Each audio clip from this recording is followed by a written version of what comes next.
بسم الله الرحمن الرحيم الحمد لله رب العالمين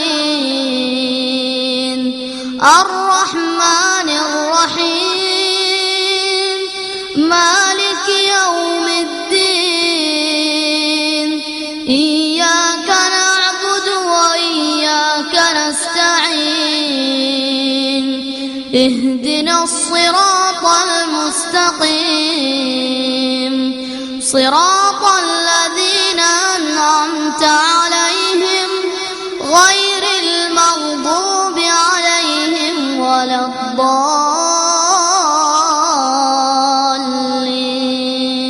بسم الله الرحمن الرحيم عما يتساءلون عن النبأ العظيم الذي هم فيه مختلفون كلا سيعلمون ثم كلا سيعلمون ألم نجعل الأرض مهادا والجبال أوتادا وخلقناكم أزواجا وجعلنا نومكم سباتا وجعلنا الليل لباسا وجعلنا النهار معاشا. கண்ணியத்துக்குரிய சகோதர சகோதரிகளே, அடுத்ததாக நம் மத்தியிலே பேசக்கூடிய ஷேக் மௌலவி முஹம்மது அசர் சீலானி அவர்கள் பேசியிருக்கிறார்கள். அறிமுகமானவர், நம் மத்தியிலே பிரபலமானவர், அதிகமான உரைகளை சந்தித்திருக்கிறோம். அவருடைய தலைப்பு உமர் ரலியல்லாஹு தஆலாவுடைய வரலாறு. உமர் ரலியல்லாஹு தஆலாவுடைய கடைசி நாட்கள் என்ற தலைப்பிலே ஷேக் அசர் சீலானி அவர்களை பேச அழைக்கிறேன். إن الحمد لله نحمده ونستعينه ونستغفره ونعوذ بالله من شرور أنفسنا ومن سيئات أعمالنا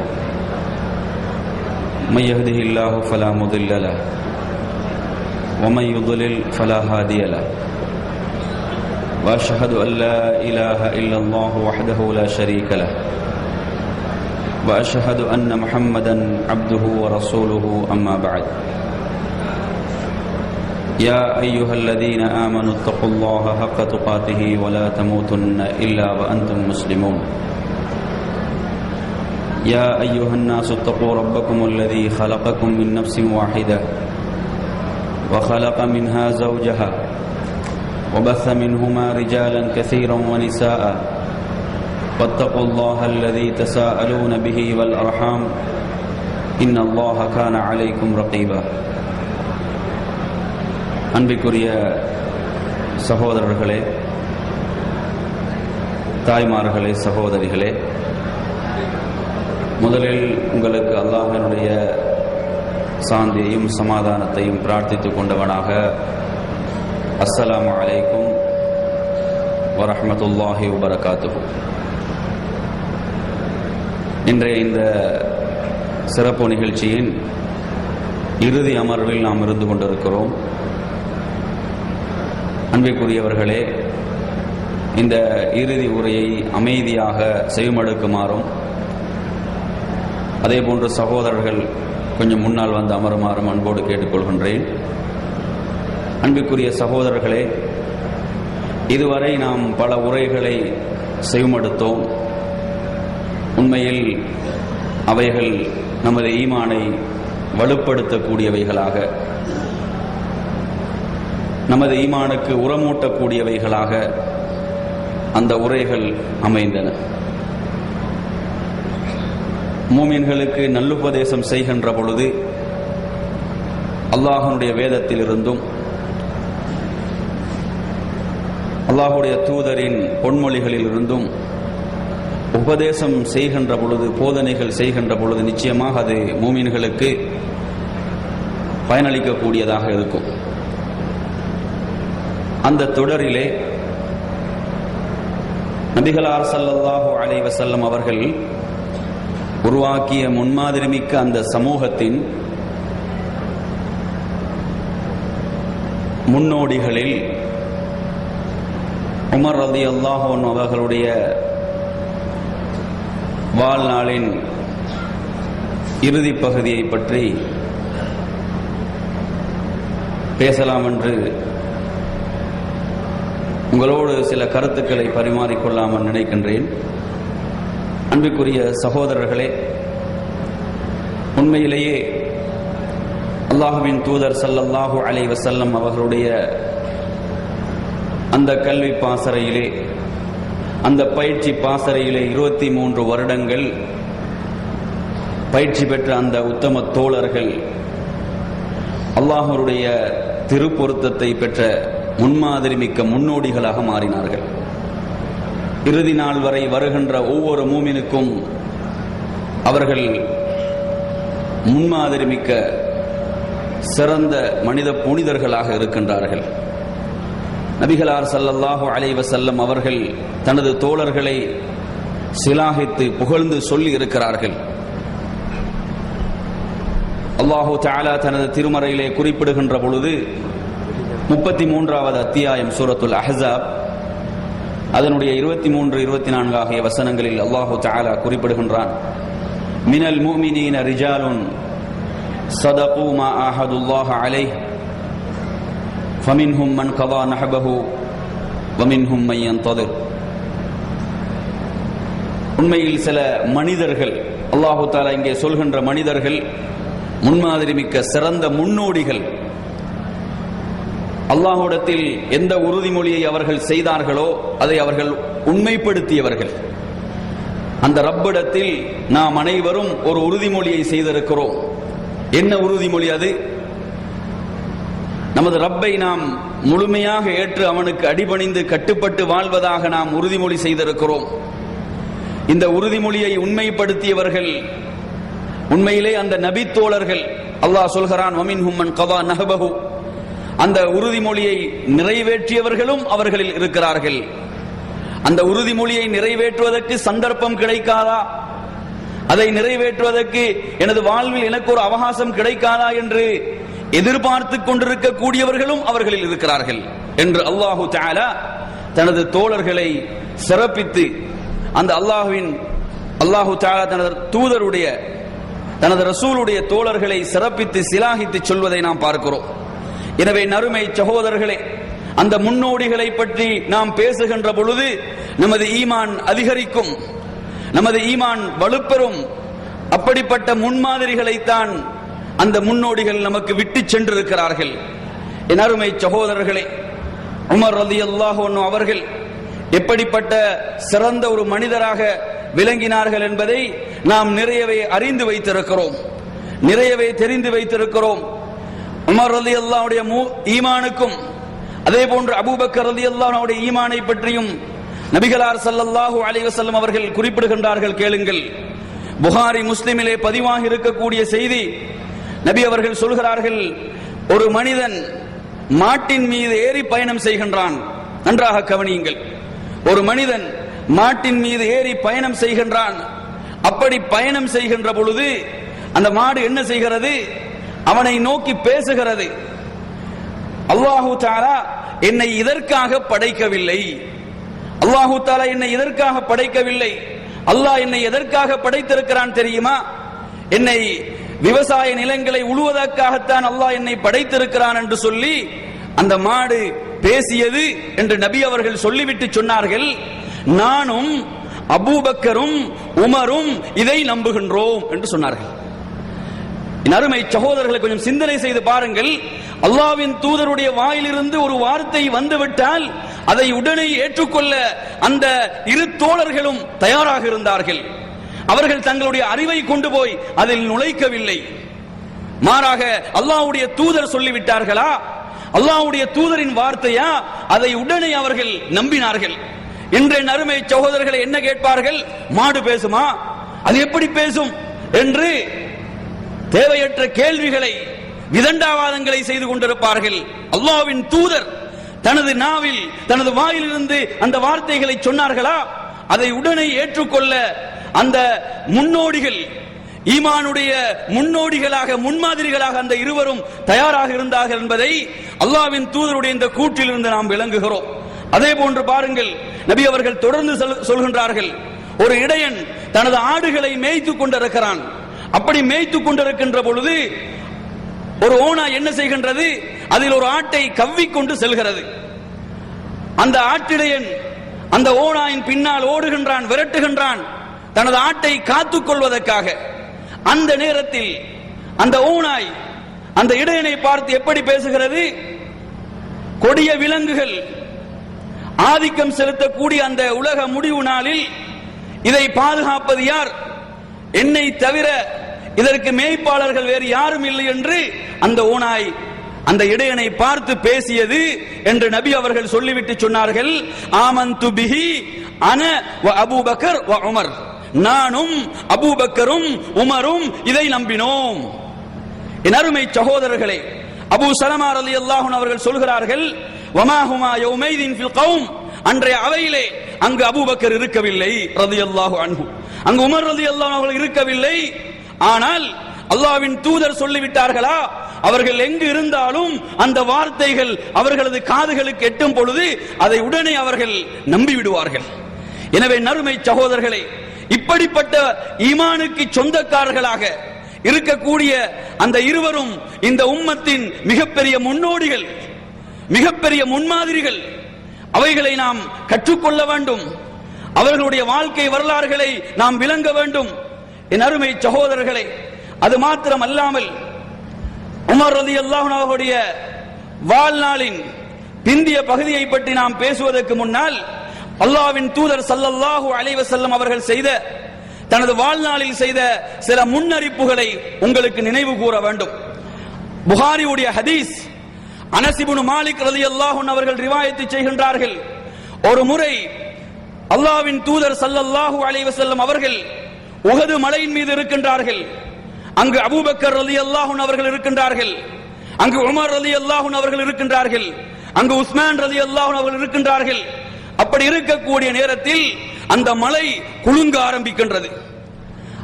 அந்த மலை குலுங்க ஆரம்பிக்கின்றது. அல்லாஹ்வின் தூதர் ஸல்லல்லாஹு அலைஹி வஸல்லம் அவர்கள் கட்டளையிடுகின்றார்கள், உஹதே அமைதியாக இரு, அமைதி அடையுமாறு அல்லாஹ்வின் தூதர் கட்டளையிடுகின்றார்கள். கட்டளையிட்டு விட்டு சொல்கிறார்கள், உன் மீது இருப்பது யார் தெரியுமா? ஒரு நபி இருக்கின்றார், ஒரு சித்தீக் உண்மையாளர் இருக்கின்றார், அதே போன்று 2 ஷஹீதுகள். அங்கு உமர் ரலியல்லாஹு அன்ஹு பற்றியும் உஸ்மான் ரலியல்லாஹு அன்ஹு பற்றியும் அல்லாஹ்வின் தூதர் முன்னறிவிப்பு செய்கின்றார்கள். 2 ஷஹீதுகள், தங்களுடைய உயிரை அர்ப்பணிக்கக்கூடிய 2 ஷஹீதுகளும் இருக்கின்றார்கள் என்று அல்லாஹ்வின் தூதர் முன்னறிவிப்பு செய்ததை நாம் பார்க்கின்றோம். எனவே நறுமை சகோதரர்களே, இப்படி அல்லாஹ்வின் தூதர் தனது வாழ்நாளிலே முன்னறிவிப்பு செய்து விட்டார்கள், உமர் ரலியல்லாஹு அன்ஹு அவர்கள் ஷஹீதாக்கப்படுவார்கள், அவர்கள் ஷஹாதத்துக்கு சொந்தக்காரர்கள் என்பதை முன்னறிவிப்பு செய்தார்கள். அது மாத்திரமல்ல, இப்னு மாஜாவுடைய இந்த ஹதீஸை கவனியுங்கள். அப்துல்லா இப்னு உமர் ரலியல்லாஹு அன்ஹு அவர்கள் ரிவாயத் செய்கின்றார்கள், உமர் ரலியல்லாஹு அன்ஹு அவர்கள் ஒரு முறை ஒரு வெள்ளை நிற ஆடை அணிந்து வருகின்றார்கள். ஆடை அணிந்து வருகின்ற பொழுது அல்லாஹ்வின் தூதர் கேட்கிறார்கள், நீர் அணிந்திருக்கக்கூடிய இந்த ஆடை புதிய ஆடையா அல்லது இதை கழுவி அணிந்திருக்கின்றீரா என்று கேட்கின்றார்கள். அப்படி கேட்ட பொழுது உமர் ரலியல்லாஹு அன்ஹு அவர்கள் சொல்கிறார்கள், யா ரசூலல்லாஹ், இது ஒரு புதிய ஆடை கிடையாது, இதை நான் கழுவி அணிந்திருக்கிறேன். அப்பொழுது ரசூலுல்லாஹி ஸல்லல்லாஹு அலைஹி வஸல்லம் அவர்கள் துஆ செய்கின்றார்கள், இல்பஸ் ஜதீதன் வஐஷ் ஹமீதன் வமுத் ஷஹீதா என்று பிரார்த்திக்கின்றார்கள். அல்லாஹ் தஆலா உமக்கு ஒரு புதிய ஆடையை அணிய செய்வானாக என்று சொல்லி பிரார்த்திக்கின்றார்கள். உம்மை புகழோடு வாழச் செய்வானாக என்று பிரார்த்திக்கின்றார்கள். உன்னை ஒரு ஷஹீதாக மரணிக்க செய்வானாக என்று பிரார்த்திக்கின்றார்கள். எனவே நறுமை சகோதரர்களே, இது அல்லாஹ்வின் தூதர் ஸல்லல்லாஹு அலைஹி வஸல்லம் அவர்கள் உமர் ரலியல்லாஹு அன்ஹு விஷயத்திலே செய்த முன்னறிவிப்புகளாகும். அது மாத்திரமல்ல, அந்த உமர் ரலியல்லாஹு அன்ஹு அவர்கள் எப்படி பிரார்த்திப்பார்கள்? புகாரியிலே இடம்பெறக்கூடிய ஹதீஸ், அவர்கள் பிரார்த்திக்கின்றார்கள், அல்லாஹும்ம ர்ஸுக்னி ஷஹாதத்தன் ஃபீ சபீலிக், யா அல்லாஹ், உனது வழியிலே, உனது பாதையிலே நான் ஷஹீதாக்கப்பட வேண்டும், நான் ஷஹீதாக்கப்பட வேண்டும், அந்த பாக்கியத்தை எனக்கு தா என்று உமர் ரலியல்லாஹு அன்ஹு அவர்கள் பிரார்த்திக்க கூடியவர்களாக இருந்தார்கள்.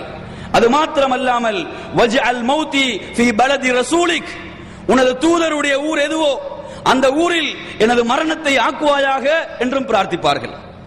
ஷஹாதத்தை மாத்திரம் அவர்கள் கேட்கவில்லை, அந்த ஷஹாதத் எங்கு நிகழ வேண்டும் என்று கேட்கிறார்கள் தெரியுமா? அந்த புனிதமான நகரம் மதீனா, அந்த தையிபா, அந்த ஊரிலே நிகழ வேண்டும் என்றும் அவர்கள் பிரார்த்திக்க கூடியவர்களாக இருந்தார்கள். எனவே நறுமை சகோதரர்களை இப்படி தங்களை வீர மரணத்துக்காக அர்ப்பணித்துக் கொண்டவர்கள், அல்லாஹ்வுக்கு அவர்கள் கொடுத்த வாக்குறுதியை நிறைவேற்றுவதற்கு சந்தர்ப்பம் கிடைக்காதா, அவகாசம் கிடைக்காதா என்று அவர்கள் காத்து நின்றவர்கள் அவர்கள். எனவே நறுமை சகோதரர்களே, இப்படிப்பட்ட இந்த உமர் ரலியல்லாஹு அன்ஹு அவர்கள் இஸ்லாத்துக்கு ஒரு மிகப்பெரிய கண்ணியமாக, ஒரு மிகப்பெரிய சிறப்பாக அவர்கள் விளங்கினார்கள். எந்த அளவுக்கு என்றால் அப்துல்லாஹ் இப்னு மஸ்ஊத் ரலியல்லாஹு அன்ஹு அவர்கள் சொல்கின்றார்கள், கவனியுங்கள், எப்பொழுது உமர் ரலியல்லாஹு அன்ஹு அவர்கள் இஸ்லாத்தை ஏற்றுக்கொண்டார்களோ அன்றிலிருந்து நமக்கு மக்காவிலே கண்ணியம் கிடைக்க ஆரம்பித்தது, மக்கள் நம்மை திரும்பி பார்க்க ஆரம்பித்தார்கள் என்று அவர்கள் கூறுகின்றார்கள். அது மாத்திரமல்ல, அவர்கள் சொல்கிறார்கள், உமர் ரலியல்லாஹு அன்ஹு இஸ்லாத்தை பொறுத்தவரையில் அது இஸ்லாத்துக்கு மிகப்பெரிய வெற்றியாக இருந்தது. அதே போன்று வகானத் ஹிஜ்ரத்துஹு, அவர்களுடைய ஹிஜ்ரத்தின் பயணத்தை பொறுத்தவரையில் அது இஸ்லாத்துக்கு மிகப்பெரிய உதவியாக இருந்தது. அதே போன்று அவர்களுடைய ஆட்சியை பொறுத்தவரையில், அவர்களது ஆட்சியை பொறுத்தவரையில் அது முஸ்லிம் உம்மத்துக்கு ரஹமத்தாக இருந்தது என்று சொல்கிறார்கள், அருளாக இருந்தது என்று சொல்கிறார்கள். அது மாத்திரமல்லாமல் அவர்கள் இஸ்லாத்தை ஏற்றுக்கொள்கின்ற வரை கஅபாவில் நாம் பகிரங்கமாக தொழ முடியாதவர்களாக இருந்தோம். எப்பொழுது அவர்கள் இஸ்லாத்தை ஏற்றுக்கொண்டார்களோ அதற்கு பிறகு நிலைமை மாறுகிறது என்று அப்துல்லாஹ் இப்னு மஸ்ஊத் ரலியல்லாஹு அன்ஹு குறிப்பிடுகின்றார்கள். எனவே அன்பிற்குரியவர்களே, இப்படி அல்லாஹு தஆலா தனது மார்க்கத்துக்கு, தனது இஸ்லாத்துக்கு கண்ணியத்தை இந்த மனிதரின் மூலம் வழங்கினான் என்பதை இந்த செய்திகள் இருந்து பார்க்கிறோம். இப்படிப்பட்ட இந்த சிறந்த முன்மாதிரி மிக்க இந்த மனிதர் சுமார் 10 வருடங்களும் சில மாதங்களும் ஆட்சி செய்கின்றார்கள். உண்மையிலே அவர்களுடைய ஆட்சியை பொறுத்தவரையில் இஸ்லாத்துக்கு மிகப்பெரிய வெற்றிகளை ஈட்டிக் கொடுத்த ஆட்சியாகும். இஸ்லாத்துக்கு மிகப்பெரிய ஒரு வெற்றியையும், பல நாடுகள் இஸ்லாமிய சாம்ராஜ்யத்துக்குள் வந்த ஒரு பொன்னான ஒரு பொற்காலமாக அந்த ஆட்சி காலத்தை கூற முடியும். எனவே நறுமை சகோதரர்களே, இந்த உமர் ரலியல்லாஹு அன்ஹுடைய இறுதி காலத்தை நாம் எடுத்து பார்க்கின்ற பொழுது புகாரியிலே இடம்பெறக்கூடிய ஹதீஸ், அம்ர் இப்னு மைமூன் ரஹிமஹுல்லாஹுடைய வழியாக இந்த செய்தி வருகிறது. அவர்கள் சொல்கின்றார்கள், நன்றாக கவனியுங்கள், உண்மையிலேயே நாம் அல்லாஹ்வின் தூதரை நேசிக்கின்றோம், நாம் சஹாபாக்களை, நபி தோழர்களை நேசிக்கிறோம், அது ஈமானில் நின்றும் உள்ளதாகும். எனவே அந்த சிறந்த நூற்றாண்டில் வாழ்ந்தவர்கள் ஒவ்வொருவராக இந்த உலகத்திலிருந்து கைப்பற்றப்படுகின்றார்கள், அவர்களுடைய உயிர்கள் கைப்பற்றப்படுகின்றன. உமர் ரலியல்லாஹு அன்ஹுடைய அந்த வாழ்க்கை வரலாற்றில் நாம் பார்க்கின்ற பொழுது இங்கு என்ன சொல்லப்படுகின்றது? அம்ர் இப்னு மைமூன் ரஹிமஹுல்லாஹ் அவர்கள் சொல்கின்றார்கள், உமர் ரலியல்லாஹு அன்ஹு அவர்கள் கொலை செய்யப்படுவதற்கு சில நாட்களுக்கு முன்னால் அவரை நான் பார்க்கிறேன். அவர்கள் யாரோடு இருக்கின்றார்கள்? ஹுதைஃபத் இப்னுல் யமானி ரலியல்லாஹு அன்ஹு அவர்கள், அதே போன்று உஸ்மான் இப்னு ஹுனைஃப், இந்த ரலியல்லாஹு அன்ஹு 2 நபி தோழர்களோடும் அவர்கள் பேசிக் கொண்டிருக்கிறார்கள். யார்? அமீருல் முஃமினீன், அன்றைய இஸ்லாமிய சாம்ராஜ்யத்தின் ஆட்சியாளர், அன்றைய இஸ்லாமிய சாம்ராஜ்யத்தின் தலைவர். என் அருமை சகோதரர்களே, அந்த 2 தோழர்களோடு பேசிக் கொண்டிருக்கிறார்கள். என்ன பேசிக் கொண்டிருக்கிறார்கள்? அவர்கள் கேட்கிறார்கள், நீங்கள் சவாதுல் இராக் அந்த பகுதி மக்கள் அவர்களுடைய விஷயத்திலே நீங்கள் கடுமையாக நடந்து கொண்டீர்களா? அவர்களுக்கு சுமக்க முடியாத ஒரு வரியை நீங்கள் அவர்கள் மீது சுமத்தி விட்டீர்களா என்று கேட்கிறார்கள். அதற்கு பிறகு அவர்கள் அந்த இருவரும் சொல்கிறார்கள், அமீருல் முஃமினீன் அவர்களே, மூமின்களின் தலைவரே, நாங்கள் நிச்சயமாக அவர்களுக்கு சுமக்க முடியாத ஒரு வரியை நாம் அவர்களுக்கு ஏற்படுத்தவில்லை, அப்படி ஒன்றை நாம் செய்யவில்லை. அதற்கு பிறகு திரும்ப உமர் ரலியல்லாஹு அன்ஹு அவர்கள் கொஞ்சம் நன்றாக சிந்தித்து பாருங்கள், அப்படி நீங்கள் சுமத்தினீர்களா? திரும்ப நினைவூட்டுகிறார்கள். என் அருமை சகோதரர்களே, அந்த நேரத்தில் அந்த 2 நபித்தோழர்களும் சொல்கிறார்கள், இல்லை இல்லை அமீருல் முஃமினீன் அவர்களே, நாம் அப்படி ஒரு அவர்களால் சுமக்க முடியாத ஒரு வரியை நாம் அவர்கள் மீது சுமத்தவில்லை. என் அருமை சகோதரர், கொஞ்சம் சிந்தனை செய்து பாருங்கள். ஒரு ஆட்சி தலைவர், அவர் தனது குடிமக்கள் எந்த ஒரு சிரமமும் இல்லாமல் அவர்களுக்கு சுமக்க முடியாத ஒரு வரியை சுமத்திவிடக் கூடாது, அவர்களை நெருக்கடிகளுக்குள் ஆக்கக்கூடாது என்ற விடயத்தில் எந்த அளவு கவனமாக இருக்கின்றார்கள் என்று பாருங்கள். அது மாத்திரம் அல்லாமல் என் அருமை சகோதரர்களே, அவர்கள் உமர் ரலியல்லாஹு அன்ஹுடைய வாயிலிருந்து வரக்கூடிய அடுத்த வார்த்தை என்ன தெரியுமா? அல்லாஹு தஆலா என்னை உயிரோடு விட்டு வைத்தால், சொல்கிறார்கள், அல்லாஹ் என்னை உயிரோடு விட்டு வைத்தால் ஈராக் பகுதியிலே உள்ள, ஈராக் தேசத்திலே உள்ள அந்த பகுதியிலே வாழக்கூடிய விதவைகளை நான் வேறு யாரிடமும் கையேந்தாத அளவுக்கு அவர்களை தன்னிறைவுடையவர்களாக ஆக்குவேன் என்று சொல்கிறார்கள். இந்த வார்த்தைகளையும் சொல்கிறார்கள். ஒரு ஆட்சியாளருடைய முன்மாதிரியை பாருங்கள். நபிகளார் ஸல்லல்லாஹு அலைஹி வஸல்லம் அவர்கள் உருவாக்கிய அந்த முன்மாதிரி மிக்க மனிதர்களின் அவர்களுடைய சிறப்பான ஆட்சியை பாருங்கள்.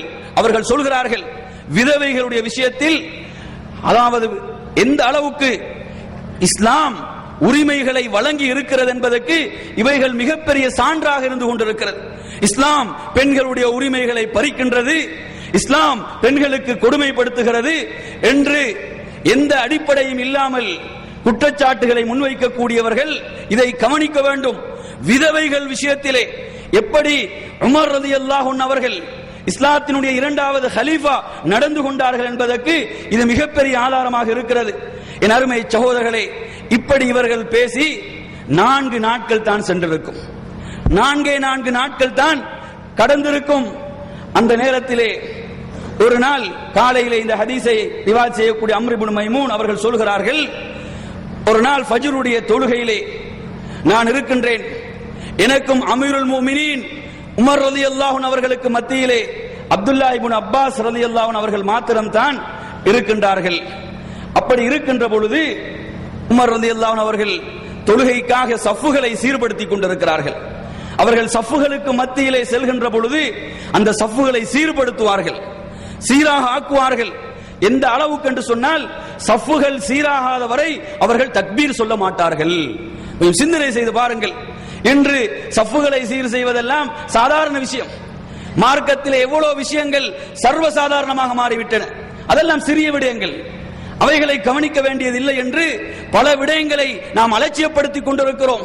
அல்லாஹ்வின் தூதர் எந்த அளவுக்கு சஃப்புகளை சீர்படுத்துவதற்கு முக்கியத்துவம் கொடுத்தார்களோ, நீங்கள் சஃப்புகளில் ஒன்றாக இருக்க வேண்டும், நீங்கள் உங்களுடைய பாதங்களையும் தோள்களையும் சேர்த்து வைத்துக் கொள்ள வேண்டும், நீங்கள் பிரிந்துவிடக் கூடாது, அதனூடாக உள்ளங்களுக்கு மத்தியில் பிரிவு ஏற்படும் என்றெல்லாம் அல்லாஹ்வின் தூதர் போதனை செய்தார்கள். அந்த போதனைகள் இன்று எந்த அளவு அவைகளுக்கு உயிர் வடிவம் கொடுக்கப்பட்டுக் கொண்டிருக்கிற சகோதரர்களை கொஞ்சம் சிந்தனை செய்து பாருங்கள். ஆனால் உமர் ரலியல்லாஹு அன்ஹு அவர்கள், அல்லாஹ்வின் தூதரிடத்திலே கல்வி பயின்ற பயிற்சி பெற்ற உமர் ரலியல்லாஹு அன்ஹு அவர்கள், அந்த ஆட்சியாளர், அவர் பெரும் சாம்ராஜ்யத்தின் ஆட்சியாளராக இருந்தாலும் அல்லாஹ்வின் தூதர் கற்றுத்தந்த சுன்னாவா, அதை அலட்சியப்படுத்த மாட்டார்கள், அதை உரிய முறையிலே நிறைவேற்றக்கூடியவர்களாக இருந்தார்கள். என் அருமை சகோதரர்களே, அப்படி சஃப்புகளை சீர்படுத்துகின்றார்கள். சீர்படுத்திவிட்டு அவர்கள் தக்பீர் சொல்கின்றார்கள். அவர்களுடைய வளமையாக அவர்களுடைய ஃபஜ்ருடைய தொழுகையில் சில நேரங்களில் அவர் சூரத்து யூசுஃபை ஓதுவார்கள், அல்லது சூரத்து நஹல் என்ற அத்தியாயத்தை ஓதுவார்கள். முதல் ரக்காத்தில் மக்கள் வந்து சேர்ந்து விட வேண்டும் என்பதற்காக இப்படி செய்யக்கூடியவர்களாக இருந்தார்கள். ஆனால் அன்றைய நாள் அவர்கள் தக்பீர் சொல்கின்றார்கள். அல்லாஹு அக்பர் என்ற சப்தம் நமக்கு கேட்கின்றது. அதற்கு பிறகு அமீருல் முஃமினீனுடைய வாயிலிருந்து வந்த வார்த்தைகள் என்ன தெரியுமா? அவர்களுடைய வாயிலிருந்து வந்த வார்த்தைகள், என்னை ஒரு நாய் கொன்று விட்டது அல்லது என்னை தின்று விட்டது என்ற வார்த்தைகள் தான் வந்தன. உமர் ரலியல்லாஹு அன்ஹு அவர்கள் அங்கு அவர்கள் குத்தப்பட்டிருந்தார்கள். அவர்கள் அங்கு என்ன செய்யப்பட்டார்கள்? அங்கு அவர்கள் காயத்துக்குட்பட்டு அவர்கள் குத்தப்பட்ட நிலையிலே அங்கு இந்த வார்த்தைகளை சொல்கிறார்கள். என் அருமை சகோதரர்களே, இந்த நேரத்திலே உமர் ரலியல்லாஹு அன்ஹு அவர்கள் மிகவும் வேதனையுற்றவர்களாக, அவர்கள் தொழுகையை தொடர்ந்து செய்ய முடியாத அளவுக்கு மாறுகின்றார்கள். உமர் ரலியல்லாஹு அன்ஹு அவர்களை குத்தியவன் என்ன செய்கின்றான்? மஸ்ஜிதுடைய வலப்புறமாக இடப்புறமாக எல்லாம் அவன் ஓட ஆரம்பித்து சுமார் 13 பேர்களை அவன் குத்தி விடுகின்றான். 13 பேர்கள் குத்தப்படுகின்றார்கள். அதிலே 7 பேர்கள் ஷஹீதாக்கப்படுகின்றார்கள். அதிலே 7 பேர்கள் ஷஹீதாகின்றார்கள். என் அருமை சகோதரர்களே, இந்த நேரத்திலே ஒருவர் என்ன செய்கின்றார், தான் அணிந்திருந்த அந்த மேல் அங்கியை வீசுகின்றார். அது அவன் மேல் போய் விழுகின்றது, அந்த கத்தியிலே அது மாட்டுகின்றது. அவன் பயந்தவனாக தனது உயிரை அவன் மாய்த்துக் கொள்கிறான். என் அருமை சகோதரர்களே, பள்ளியிலே மஸ்ஜிதிலுடைய மூலைகளில் இருந்தவர்கள் தொழுகையினுடைய சப்தம் கேட்கவில்லை. அமீருல் மூமினுடைய சப்தம் தாழ்ந்து விட்டது. மக்கள் எல்லாம் சுபஹானல்லாஹ் சுபஹானல்லாஹ் என்று சொல்ல ஆரம்பிக்கிறார்கள். அந்த நேரத்திலே உமர் ரலியல்லாஹு அன்ஹு அவர்கள் அப்துர் ரஹ்மான் இப்னு அவுஃப் ரலியல்லாஹுடைய கையை பிடித்தவர்களாக தொழுவதற்கு முயற்சி செய்கின்றார்கள்.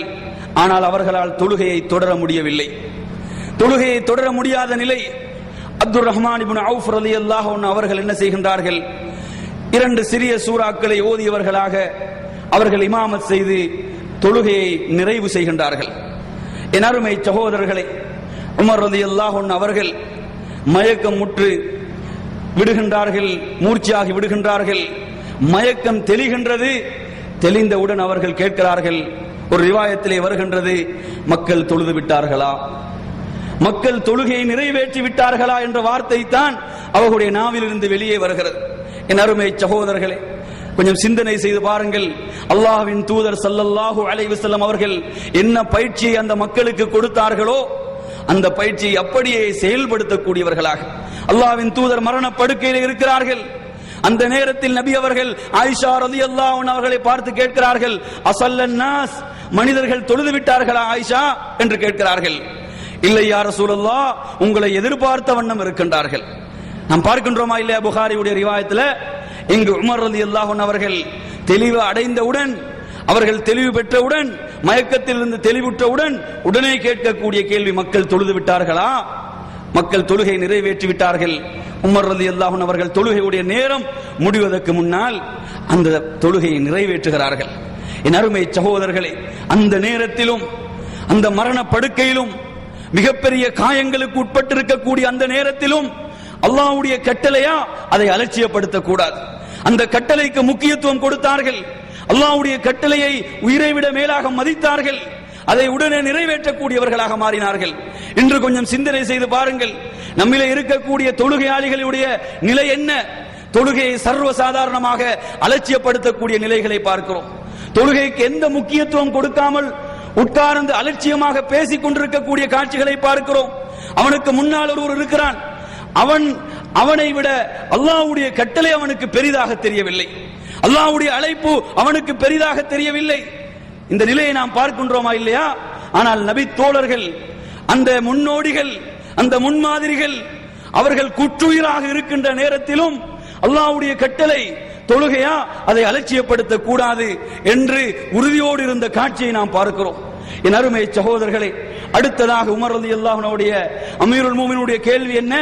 அவர்கள் கேட்கிறார்கள், இப்னு அப்பாஸ் ரலியல்லாஹு அன்ஹுவை பார்த்து கேட்கிறார்கள், உன்துர் மன் கதலனி, இப்னு அப்பாஸை பாருங்கள், என்னை கொலை செய்தது யார் என்று பாருங்கள், என்னை யார் கொலை செய்தது என்று பாருங்கள்.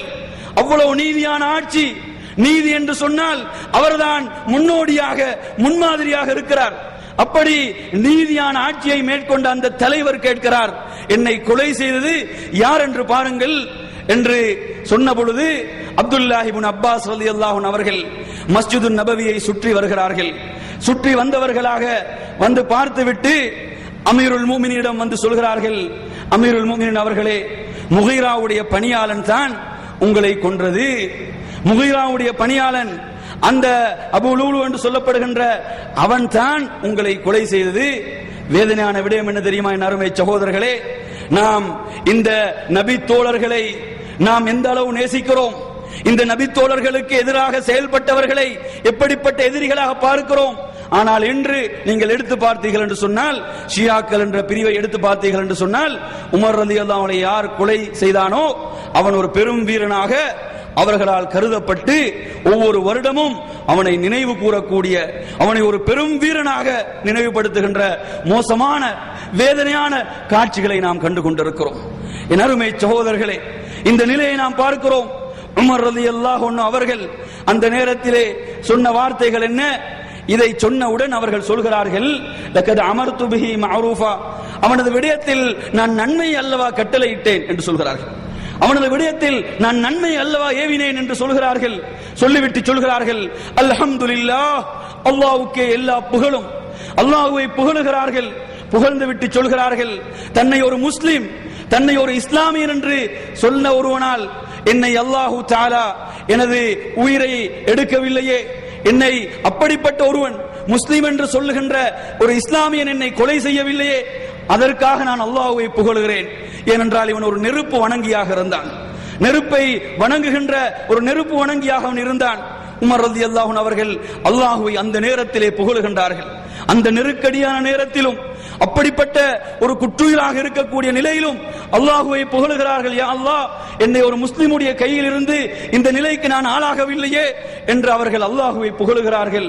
புகழ்ந்து விட்டு என் அருமை சகோதரர்களை, அப்துல்லாஹ் இப்னு அப்பாஸ் ரலியல்லாஹு அன்ஹு பார்த்து சொல்கிறார்கள், இப்னு அப்பாஸ் அவர்களே, நீங்களும் உங்கள் தந்தையும் தான் மதீனாவிலே அரபு மொழி பேசாத அந்நியவர்களை பணிக்கு அமர்த்துவதை அதிகமாக விரும்பக்கூடியவர்களாக இருந்தீர்கள் என்று சொல்கிறார்கள்.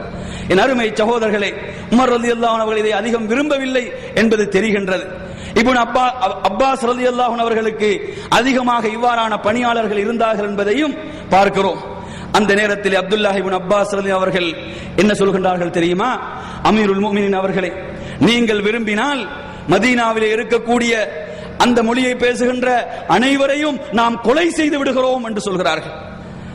அந்த நேரத்தில் உமர் ரலியல்லாஹு அன்ஹு அவர்கள் சொல்கிறார்கள், இப்னு அப்பாஸ் அவர்களே, நீங்கள் தவறிழைத்து விட்டீர்கள், நீங்கள் தவறு செய்து விட்டீர்கள். அவர்கள் நமது நாவால் பேசுகின்ற பொழுது, நமது கிப்லாவை நோக்கி தொழுகின்ற பொழுது, அவர்கள் ஹஜ் செய்கின்ற பொழுது அவர்களை அப்படி கொலை செய்ய முடியுமா? கொஞ்சம் சிந்தனை செய்து பாருங்கள். ஒரு ஆட்சியாளர் மிகப்பெரிய ஒரு இக்கட்டான நிலையிலே குற்றுயிராக இருக்கிறார், ஒரு கூட்டத்தால் பாதிக்கப்பட்டிருக்கிறார். சராசரியான ஒரு தலைவர் என்றால் என்ன சொல்லுவார்? அந்த கூட்டத்தை அழித்து விடுங்கள், அந்த கூட்டத்தை இல்லாமலாக்கி விடுங்கள், அந்த ஜாதியை ஒழித்து விடுங்கள் என்று சொல்வார்கள். ஆனால் உமர் ரலியல்லாஹு அன்ஹு அவர்கள் அல்லாஹ்வுக்கும் அல்லாஹ்வுடைய ரசூலுக்கும் கட்டுப்படுகிறார்கள். அவர்கள் அதற்கு அங்கு அனுமதி கொடுக்கவில்லை என்பதை பார்க்கிறோம். என் அருமை சகோதரர்களே, அதற்கு பிறகு உமர் ரலியல்லாஹு அன்ஹு அவர்கள் தங்களுடைய வீட்டுக்கு சுமந்து செல்லப்படுகின்றார்கள். அவர்களை சஹாபாக்கள் சுமந்து செல்கிறார்கள். என் அருமை சகோதரர்களே, சஹாபாக்கள் தங்களுடைய மனோநிலையை சொல்கிறார்கள். அதற்கு முன்னால் மதீனாவில் அப்படியான ஒரு துன்பகரமான நிலை இருக்கவில்லை, அப்படி ஒரு நிலை ஏற்படவில்லை என்ற நிலையில் தான் அன்று மதீனா கவலையிலே ஆழ்ந்திருந்தது என்று சொல்கிறார்கள். மதீனா அதற்கு முன்னால் அப்படி ஒரு துன்பத்தை சந்திக்கவில்லை, மதீனா அப்படியான ஒரு கஷ்டத்தை, நெருக்கடியை சந்திக்கவில்லை. அந்த அளவுக்கு மக்கள் எல்லாம் துன்பத்திலும் கஷ்டத்திலும் நெருக்கடியிலும் இருந்து கொண்டிருந்தார்கள். என் அருமை சகோதரர்களே, அனஸ் ரலியல்லாஹு அன்ஹு அவர்கள் சொல்கிறார்கள், அல்லாஹ்வின் தூதர் மதீனாவுக்கு ஹிஜ்ரத் செய்து வந்தார்கள். அப்படி வந்த பொழுது மதீனா அன்று பிரகாசித்தது போன்று எனது வாழ்க்கையில் நான் பார்க்கவே இல்லை என்று சொல்கிறார்கள். அதே அனஸ் ரலியல்லாஹு அன்ஹு சொல்கிறார்கள், அல்லாஹ்வின் தூதர் எப்பொழுது இந்த உலகத்தை விட்டு பிரிந்தார்களோ அன்று மதீனா இருளில் ஆழ்ந்தது போன்று வேறு எப்பொழுதும் இருளில் ஆழவே இல்லை என்று சொல்கிறார்கள். என் அருமை சகோதரர்களே, அதே நபி தோழர்கள் சொல்கிறார்கள், அந்த உமர் ரலியல்லாஹு அன்ஹு அவர்களை நேசித்தவர்கள் அவர்கள். அனஸ் ரலியல்லாஹு அன்ஹு அவர்கள் ஒரு முறை சொல்கிறார்கள், நபிகளார் ஸல்லல்லாஹு அலைஹி வஸல்லம் அவரிடம் ஒரு மனிதர் வந்து கேட்கிறார், மறுமை எப்பொழுது நிகழும் என்று கேட்கிறார். அப்படி கேட்ட பொழுது நபி அவர்கள் கேட்கிறார்கள், மறுமை எப்பொழுது நிகழும் என்று கேட்கிறாய் அப்பா, மறுமைக்காக நீ எதை தயார்படுத்தி வைத்திருக்கிறாய்? அப்பொழுது அவர் சொல்கிறார், நான் பெரிய அளவில் தொழுகையோ நோன்பையோ ஜகாத்தையோ நான் தயார்படுத்தி வைக்கவில்லை, ஆனால் நான் அல்லாஹுவை நேசிக்கிறேன், அல்லாஹ்வுடைய ரசூலை நான் நேசிக்கிறேன் யா ரசூலல்லாஹ் என்று சொல்கிறார். இதை சொன்னவுடன் நபிகளார் ஸல்லல்லாஹு அலைஹி வஸல்லம் சொல்கிறார்கள், அல் மர்உ மஅ மன் அஹப், ஒரு மனிதர் யாரை நேசிக்கின்றாரோ அவரோடுதான் நாளை மறுமையிலே இருப்பார், அவரோடுதான் இருப்பார் என்று சொன்னவுடன் அனஸ் ரலியல்லாஹு அன்ஹு சொல்கிறார்கள், நமது வாழ்நாளில் இந்த வார்த்தைகளை போன்று வேறு எந்த வார்த்தைகளும் மகிழ்ச்சியை ஏற்படுத்தவில்லை என்று சொல்லிவிட்டு சொல்கிறார்கள், நான் அல்லாஹ்வின் தூதரை நேசிக்கிறேன், நான் அபூபக்கர் ரலியல்லாஹு அன்ஹு அவர்களை நேசிக்கின்றேன், நான் உமர் ரலியல்லாஹு அன்ஹு அவர்களை நேசிக்கின்றேன் என்று அந்த நபி தோழர் சொல்கிறார். என் அருமை சகோதரர்களே, எந்த அளவு கண்ணியமும் அந்தஸ்தும் அந்த அபூபக்கர் ரலியல்லாஹு அன்ஹு அவர்கள் மீதும் உமர் ரலியல்லாஹு அன்ஹு மீதும் அந்த சஹாபாக்களுக்கு இருந்தது என்பதை இதன் மூலம் நீங்கள் விளங்கலாம். அது மாத்திரமல்ல, மதீனா கவலையிலே ஆழ்ந்திருக்கிறது, மதீனா இருளிலே மூழ்கி இருக்கிறது. உமர் ரலியல்லாஹு அன்ஹு அவர்களுக்கு ஏற்பட்ட இந்த நிகழ்வு மிகப்பெரிய கவலையை அந்த நபி தோழர்களுடைய உள்ளங்களிலே ஏற்படுத்துகிறது. என் அருமை சகோதரர்களே, அதற்கு பிறகு என்ன செய்யப்படுகிறது? பேரிச்சம்பழ சாறை கொண்டு வருகிறார்கள். உமர் ரலியல்லாஹு அன்ஹு அவர்களுக்கு அது குடிக்க கொடுக்கப்படுகின்றது. அவர்கள் குடிக்கின்றார்கள், அதை அருந்துகின்றார்கள். ஆனால் அந்த குத்தப்பட்ட அந்த காயத்தின் ஆழத்தின் காரணத்தால் அதிலிருந்து அவைகள் வெளியேறுகின்றன. அவர்களுக்கு பிரித்தறிய முடியவில்லை, இது உமர் ரலியல்லாஹு அன்ஹுடைய இரத்தமா அல்லது பேரிச்சப்பழ சாரா என்பதை அவர்களால் பிரித்தறிய முடியவில்லை. அதற்கு பிறகு பால் கொண்டு வரப்படுகிறது. பாலை உமர் ரலியல்லாஹு அன்ஹு அவர்களுக்கு கொடுக்கப்படுகிறது. அதை அருந்துகிறார்கள், அதுவும் அவ்வாறே வெளியேறுகின்றது. அந்த நேரத்திலே சஹாபாக்கள் முடிவு செய்கிறார்கள், அறிந்து கொள்கிறார்கள், உமர் ரலியல்லாஹு அன்ஹு அவருடைய மரண வேளை நெருங்கிவிட்டது, அவர்கள் மரணிக்க போகின்றார்கள் என்பதை அவர்கள் அறிந்து கொள்கிறார்கள். அந்த நேரத்திலே மக்கள் சாரி சாரியாக வர ஆரம்பிக்கிறார்கள். மாபெரும் சாம்ராஜ்யத்துடைய தலைவர் குற்றுயிராக கிடக்கின்றார். மக்களுக்கு 10 வருட காலம் நன்மையை செய்தவர்கள், நீதியை நிலைநாட்டியவர்கள், ஒரு மிகச்சிறந்த முன்மாதிரி மிக்க ஆட்சியை உலக வரலாற்றிலே செய்து காட்டியவர். அந்த தலைவரை பார்ப்பதற்காக மக்கள் அணி அணியாக வந்து கொண்டிருக்கிறார்கள். மக்கள் அவர்களுடைய நற்காரியங்களை, அந்த நல்லாட்சியை புகழ்ந்த வண்ணம் இருக்கிறார்கள், புகழ்ந்து பேசுகிறார்கள். அந்த நேரத்திலே ஒரு இளைஞன் வருகிறான். ரஜுலுன் ஷாப், ஒரு மதீனாவை சேர்ந்த ஒரு அன்சாரிய இளைஞன் வருகிறான். வந்து என்ன சொல்கிறான்? அபுஷிர் யா அமீருல் முஃமினீன், அமீருல் முஃமினீன் அவர்களே, நீங்கள் நன்மாராயம் பெறுங்கள், நீங்கள் நன்மாராயத்தை பெற்றுக் கொள்ளுங்கள். அல்லாஹு தஆலா உங்களுக்கு வழங்கிய தோழமை இருக்கிறதே, அது அல்லாஹ்வின் தூதருடனான தோழமையாகும். அது எவ்வளவு சிறந்த தோழமை, அது எவ்வளவு சிறந்த நட்பு, அதை விட ஒரு சிறந்த நட்பு இந்த உலகத்தில் இருக்க முடியுமா?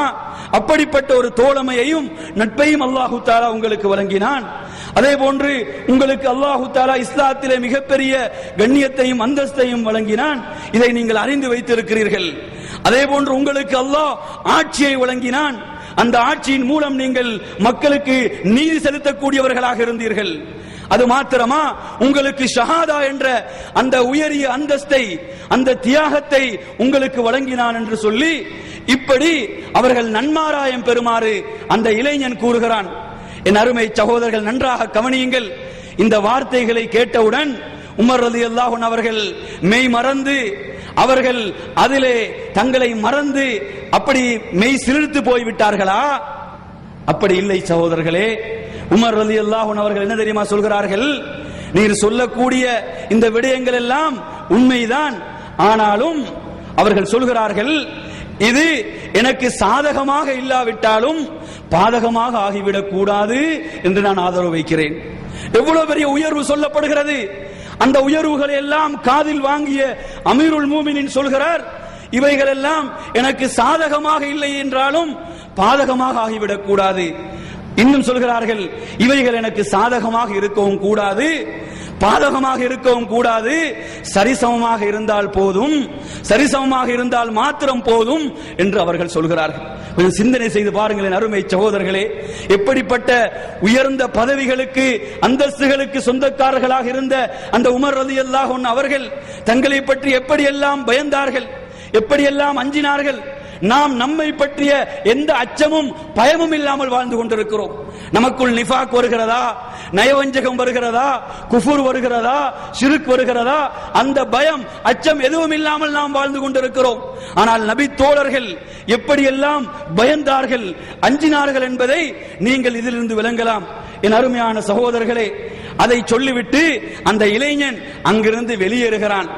வெளியேறுகின்ற பொழுது உமர் ரலியல்லாஹு அன்ஹு அவர்கள் சொல்கிறார்கள், ருத்து அலையல் குலாம், அந்த இளைஞனை என்னிடம் மறுபடியும் அழைத்து வாருங்கள், அவனை வருமாறு சொல்லுங்கள் என்று அந்த குற்றுயிராக இருக்கக்கூடிய நேரத்திலும் அவர்கள் கட்டளையிடுகின்றார்கள். கட்டளையிட்டு விட்டு சொல்கிறார்கள், என் அருமை சகோதரர்களே, என்ன வார்த்தைகளை பிரயோகிக்கின்றார்கள் தெரியுமா? இப்னு அஹி என்று சொல்கிறார்கள். ஆட்சியாளர், சாம்ராஜ்யத்தின் ஆட்சியாளர் அந்த இளைஞரை அழைக்கிறார், எனது சகோதரனின் மகனே என்று அழைக்கிறார். உமர் ரலியல்லாஹு அன்ஹு அவர்கள் குற்றுயிராக இருக்கக்கூடிய அந்த நேரத்தில் எனது சகோதரனின் மகனை என்று சொல்லி அழைத்து விட்டு சொல்கிறார்கள், உமது ஆடையை நீர் உயர்த்திக் கொள்வீராக. கரண்டைக்கு கீழ் ஆடை இருக்கிறது, கரண்டைக்கு கீழ் ஆடை போயிருக்கிறது, உமது கீழ் ஆடையை உயர்த்திக் கொள்வீராக. அது உமது ஆடையை நீண்ட நாட்கள் உமக்கு பயன்படுத்துவதற்கு அது உதவி புரியும், நீண்ட நாட்கள் அதை பயன்படுத்தலாம். அதே போன்று வாத்தகாலி ரப்பிக், உமது ரப்பிடம் அது தக்வாவுடைய ஒரு பயபக்தியுடைய காரியம் என்று சொல்கிறார்கள். நன்றாக கவனியுங்கள். நோன்பு தக்வாவை பயிற்சி என்று சொல்கிறோமா இல்லையா? நோன்பின் மூலம் கிடைக்கக்கூடிய பயிற்சி தக்வா, இறையச்சம், பயபக்தி.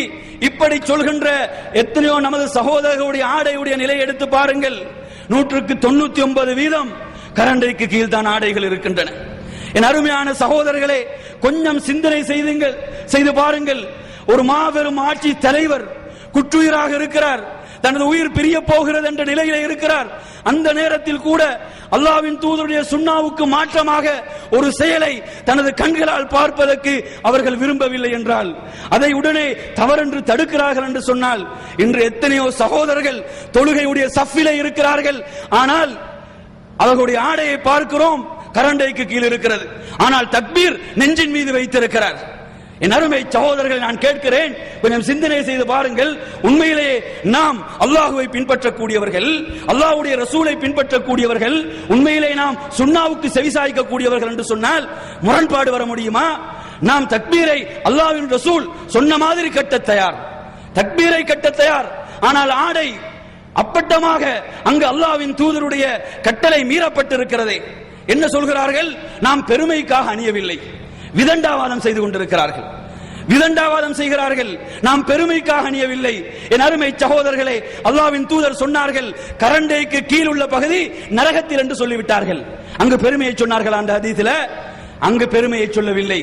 கரண்டைக்கு கீழ் உள்ள பகுதி நரகத்தில் என்று சொன்னா அவரும் சேர்ந்துதான் போக வேண்டும். அது மட்டுமா போகும்? மொத்தமாக அவரும் சேர்ந்துதான் போக வேண்டியிருக்கும்.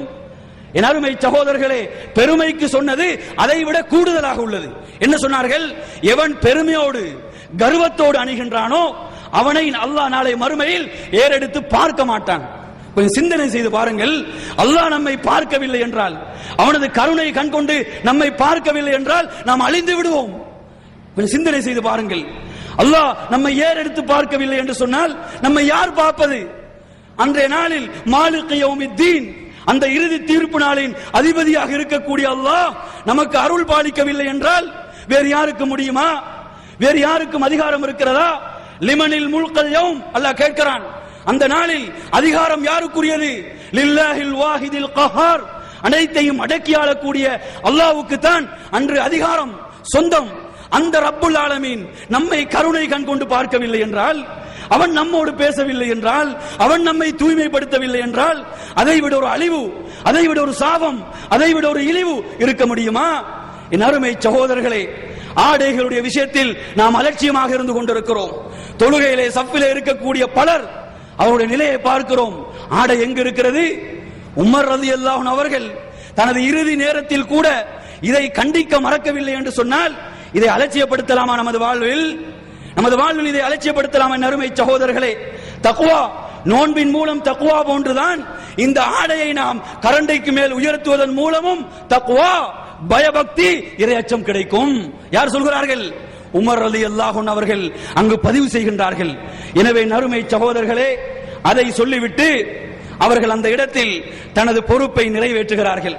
இன்று பாருங்க, நமக்கு முன்னால் எத்தனையோ இஸ்லாத்துடைய கட்டளைகள், அல்லாஹ்வின் தூதருடைய சுன்னாக்கள் மீறப்படுகின்றன. அமைதியாக இருக்கிறோம்.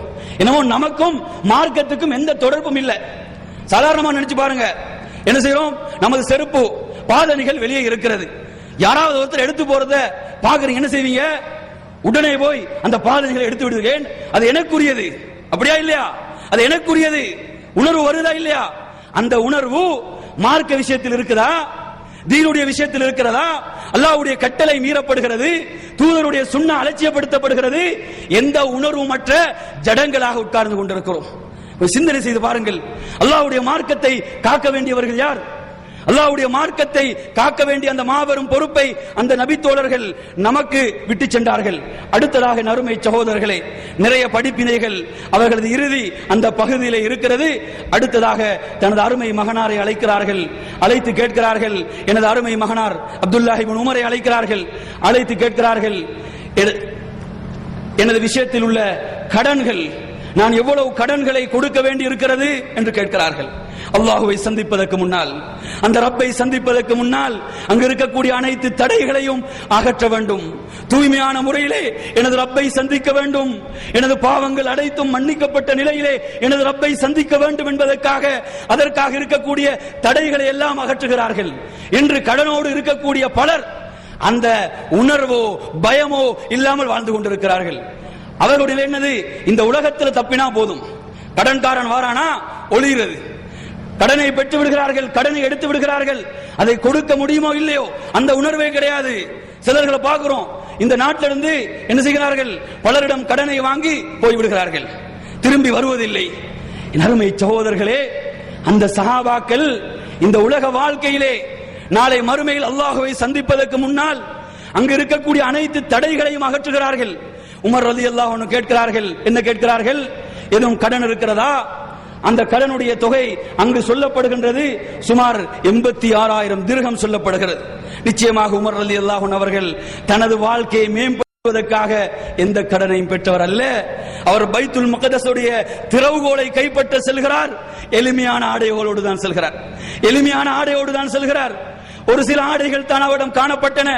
உண்மையிலே அவர்கள் பெற்ற கடன் எல்லாம் மக்களுக்காக, மக்களின் நன்மைகளுக்காகத்தான் அவர் பெற்றார். அப்படிப்பட்ட ஒரு தலைவர் தனது மகனை பார்த்து சொல்கிறார், எனது இந்த உமர் ரலியல்லாஹு அன்ஹு உமருடைய குடும்பத்திலிருந்து அவைகளை அடைக்க முடியும் என்றால் அவைகளை அடைத்து விடுவீராக. அல்லது தனது குடும்பத்தை அவர்கள் சொல்கிறார்கள், தனது குடும்பத்தை சொல்கிறார்கள், அல்லது அதி இப்னு கஅப் என்று சொல்லக்கூடிய கூட்டத்தாரிடமிருந்து அதை எடுத்து அடைத்துக் கொள்ள சொல்கிறார்கள். அதற்கு முடியவில்லை என்றால் குறைஷிகளிடமிருந்து அதை எடுத்து அடைத்துக் கொள்ளுமாறு சொல்கிறார்கள். என் அருமை சகோதரர்களே, இப்படி சொல்லி இறுதியாக சொல்கிறார்கள், அப்படி எல்லாம் முடியவில்லையா, அதை உனது பொறுப்பிலே விடுகிறேன் என்று தனது அருமை மகனுடைய பொறுப்பிலே விடுகின்றார்கள். அதற்கு அடுத்ததாக முக்கியமான ஒரு விஷயத்தை சொல்கிறார்கள். அதுதான் மூமின்களுடைய தாயாக இருக்கக்கூடிய ஆயிஷா ரலியல்லாஹு அன்ஹாவிடம் நீ செல்ல வேண்டும். சென்று அந்த 2 தோழர்கள், நான் இந்த உலகத்திலே வாழுகின்ற பொழுது எந்த தோழர்களை நான் உண்மையிலே நேசித்தேனோ அந்த தோழர்களோடு நான் அடக்கம் செய்யப்பட வேண்டும். அதற்காக மூமின்களுடைய தாயிடம் போய் அனுமதி கேட்குமாறு சொல்கிறார்கள். தனது அருமை மகனாருக்கு சொல்கிறார்கள், எனது சலாத்தை எத்தி வைப்பீராக. எத்தி வைத்து விட்டு சொல், அமீருல் மூமினீன், மூமின்களுடைய தலைவர் அனுமதி கேட்கவில்லை, சாதாரண ஒரு உமர் அனுமதி கேட்கிறார் என்று சொல்கிறார்கள். அமீருல் மூமினின் சொன்னால் அது கட்டளையாக மாறிவிடும். அமீருல் மூமினின் இன்று நான் அமீருல் மூமினின் கிடையாது என்று அறிவிப்பு செய்கிறார்கள். அறிவிப்பு செய்து சொல்கிறார்கள், அருமை மகனை பார் சொல்கிறார்கள், ஆயிஷா ரலியல்லாஹு அன்ஹாவிடம் சென்று அந்த 2 தோழர்களுக்கு பக்கத்தில் நான் அடக்கம் செய்யப்பட வேண்டும், அதற்காக அனுமதி கேட்குமாறு சொல்கிறார்கள். அமீருல் மூமினின் என்ற அடிப்படையில் அல்லாமல் சாதாரண ஒரு உமர், ஒரு நாட்டுடைய பிரஜை அனுமதி கேட்கக்கூடிய முறையிலே கேட்பீராக. உமர் அப்துல்லாஹ் இப்னு உமர் ரலியல்லாஹு அன்ஹு அவர்கள் ஆயிஷா ரலியல்லாஹு வீட்டை நோக்கி செல்கின்ற பொழுது அவர்கள் வீட்டிலே கண்ணீர் வடித்தவர்களாக, அழுதவர்களாக இருந்து கொண்டிருக்கிறார்கள். இந்த நிகழ்வை அவர்கள் கேள்விப்பட்டவுடன் அழுது கொண்டிருக்கிறார்கள், கண்ணீர் வடித்துக் கொண்டிருக்கிறார்கள். என் அருமை சகோதரர்களே, சலாத்தை எத்தி வைக்கிறார்கள். எத்தி வைத்துவிட்டு தனது தந்தை இப்படி அனுமதி கேட்கிறார்.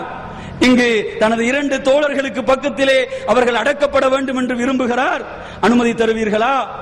அப்பொழுது ஆயிஷா ரலியல்லாஹு அன்ஹா சொல்கிறார்கள், அந்த இடத்தை நான் எனக்காகத்தான் விட்டு வைத்திருந்தேன், நான் அடக்கம் செய்யப்படுவதற்காக விட்டு வைத்த இடம், அதை நான் மிக தகுதியுடைய உமருக்கு வழங்கி விடுகிறேன் என்று சொல்லிவிடுகிறார்கள்.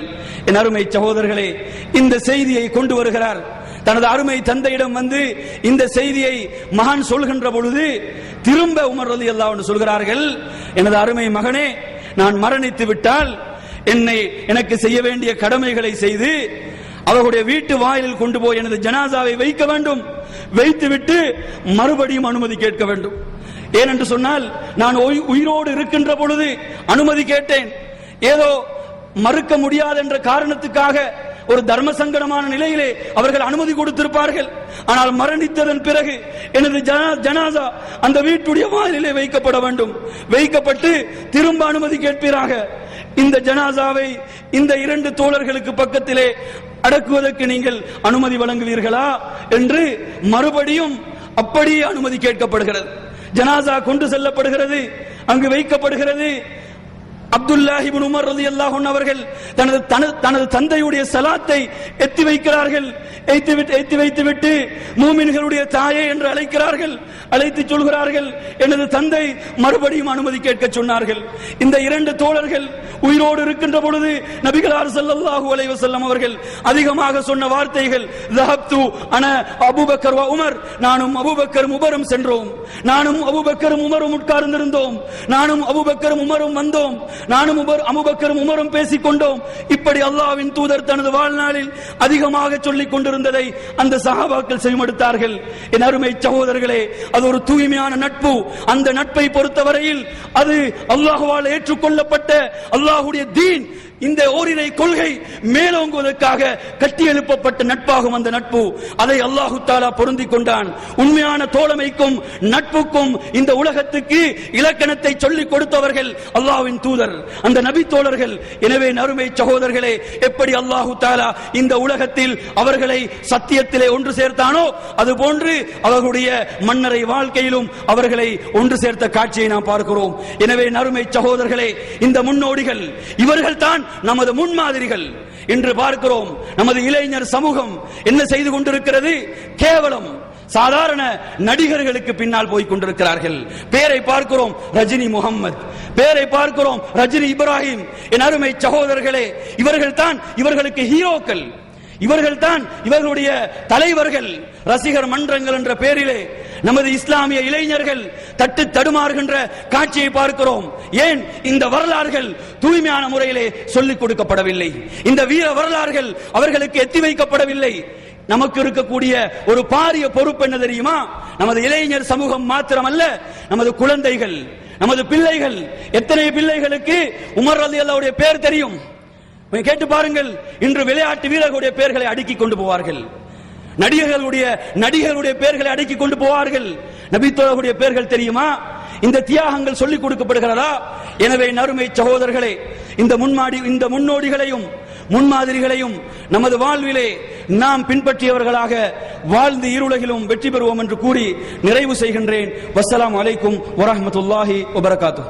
அஸ்ஸலாமு அலைக்கும். அருமை சகோதர சகோதரிகளே, அல்லாஹ்வின் மிக பெரும் பேரருளால் இரவு நிகழ்ச்சியை சிறப்பாக நடத்தி முடித்திருக்கிறோம். அருமை சகோதரர்களே, இந்த இஸ்லாமிய அழைப்பு மையத்தினுடைய முக்கியமான நோக்கத்தை உங்களிடத்தில் பல்முறை சொல்லியிருக்கிறேன், மீண்டும் நினைவுபடுத்துகிறேன். இந்த அழைப்பு மையத்துடைய முக்கியமான நோக்கம் அல்லாஹ், அவனுடைய திருத்தூதர் முஹம்மது ஸல்லல்லாஹு அலைஹி வஸல்லம், குர்ஆன், ஹதீஸ், இந்த 2ஐயும் தெளிவாக புரிந்து அதன் அடிப்படையிலே வாழ்ந்து நாளை மறுமையில் அல்லாஹ்விடத்தில் உயர்ந்த சொர்க்கத்தை பெற வேண்டும் என்ற உயர்ந்த நோக்கத்தோடு இங்கு பல்வேறு பணிகள் நடந்து கொண்டிருக்கின்றன. எனவே இந்த மையங்களில் வேறு எந்த வகையான தனிப்பட்ட வேறு அமைப்புகளோ அல்லது குழுக்களோ என்ற எந்த நிலையும் இல்லாமல் பொதுவாக அல்லாஹ் ரசூல் என்ற கட்டுப்பாடோடு வாழ வேண்டும் என்ற நல்ல சிந்தனை மக்கள் தொடர்பு கொள்ள வேண்டும் என்பதற்காக அமைக்கப்பட்டிருக்கிறது. ஆகவே நீங்கள் எல்லோரும் இந்த மையத்தை பயன்படுத்திக் கொள்ளுங்கள். இங்கு பேசிய சகோதரர்களில் நம்முடைய சகோதரர் அலி அக்பர் உமர் அவர்கள் பேசும்போது சில முக்கியமான செய்திகளை சொன்னார்கள். நம்முடைய நாடுகளிலே நானும் பலரை சொல்லியிருக்கிறேன், நம்முடைய சகோதரிகள் இன்றைக்கு அந்நிய மாற்று மாற்று ஓடிக்கொண்டிருக்கிற கதை தொடராக இருந்து கொண்டிருக்கிறது. இது போன்று பல்வேறு பேச்சுகளுக்கு முக்கியமான ஒரே ஒரு காரணம், மாற்று மதத்தவர்கள் திட்டமிட்டு செயல்படுகிறார்கள் என்று நாம் வருத்தப்படுவதை விட முறையான கொள்கையை, சத்திய கொள்கையை, உண்மையான கொள்கையை, மனிதனை மனிதனாக வாழ வைக்கின்ற அடிப்படையான கொள்கையை, நாளைக்கு மறுமையில் அல்லாஹ்விடத்தில் சொர்க்கத்தை வாங்கி தருகிற கொள்கையை கையில் வைத்துக் கொண்டிருக்கிற நாம் உறங்கிக் கொண்டிருக்கிறோம், செத்த பிணங்களாக இருந்து கொண்டிருக்கிறோம். அவர்கள் எல்லாம் முஸ்லிம்களாக வாழ வைப்பதற்கு அசத்திய கொள்கைக்காரர்கள் செய்கின்ற முயற்சிகளில் 100ல் 1 கூட நாம் செய்வதில்லை. இந்த விஷயத்தில் நாம் இருக்கிற குறைவினால் தான் இது போன்ற நிலை நடக்கிறது தவிர அவர்களை குறை சொல்லி பிரச்சனை இல்லை. சகோதரர்களே, கிளந்த 1.5 வருடங்களுக்கு முன்னால் ஒரு செய்தியை சொன்னேன்.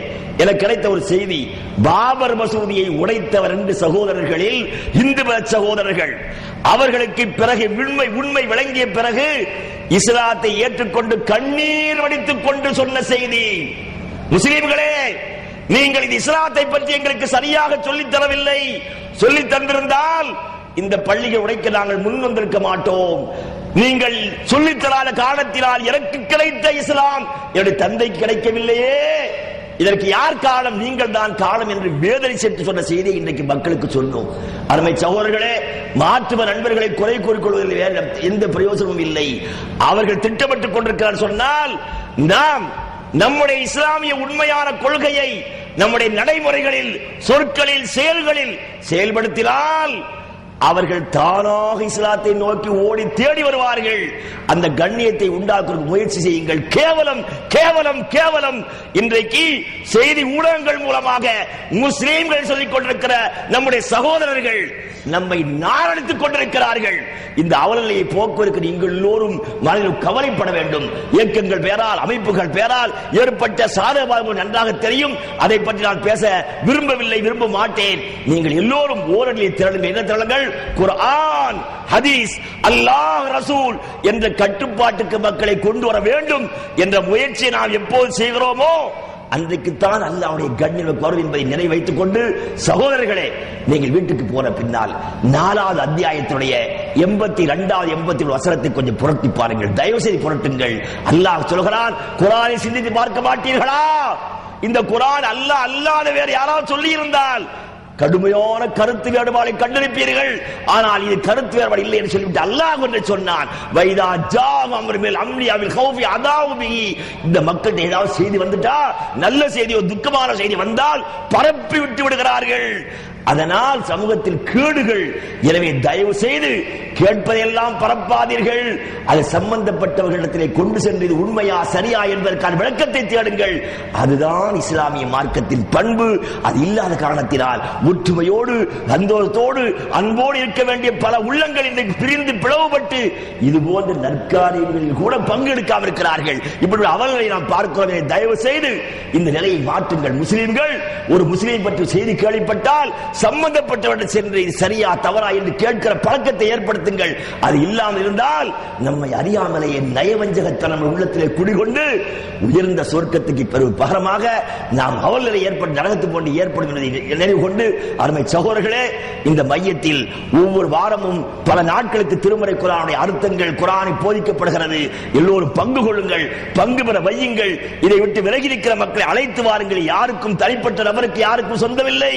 அல்லாஹ், ரசூல் என்ற கொள்கையை சொந்த காலத்தில் சொந்தம் என்பதை நிலைவு கொண்டு அதற்காக முயற்சி செய்யுங்கள். அல்லாஹ் நமக்கு அருமை என்று கேட்டுக்கொண்டு, நம்முடைய இந்த மையத்தினுடைய பொறுப்பாளராகிய சகோதரர் அப்துல் காலிக் அவர்கள் தாய்களுக்கு சில அன்பளிப்பு போடுவார்கள். அதற்கு பிறகு இன்ஷா அல்லாஹ் தலைவர் நன்றி வழங்க அழைப்பார். அதற்கு அமைதியாக இருந்து துஆ முடித்து கலந்து செல்லுங்கள். எல்லோருக்கும் உணவு ஏற்பாடு செய்யப்பட்டிருக்கிறது.